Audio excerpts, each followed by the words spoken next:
Kecelakaan maut terjadi antara dua sepeda motor di Jalan Raya Sampalan, Banjarlekok, Desa Sampalan Klot, Kecamatan Dawan, Selasa 30 Mei sekitar pukul 18.15. Akibat kejadian itu seorang pegawai PNS Imade Kerte 42 tahun meninggal dunia dalam perawatan di IGD RSUD Kelungkung. Peristiwa itu bermula ketika Kerte, warga lingkungan Kemoning Klot, Kelurahan Semarepur Klot, Kelungkung, membonceng Nikadek Mariani 40 tahun menggunakan sepeda motor bergerak dari arah barat menuju ke timur. Dari arah berlawanan datang Inengah Budiartane yang mengemudikan sepeda motor Suzuki. Saat mendekati TKP, tiba-tiba Kerte memotong ke arah selatan sehingga mengakibatkan terjadi tabrakan. Akibatnya ketiga pemotor terkapar di aspal.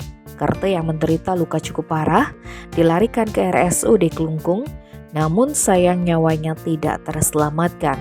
Sementara itu Mariani dan Budiartane dirawat di IGD RSUD Kelungkung. Tim Bali Express melaporkan.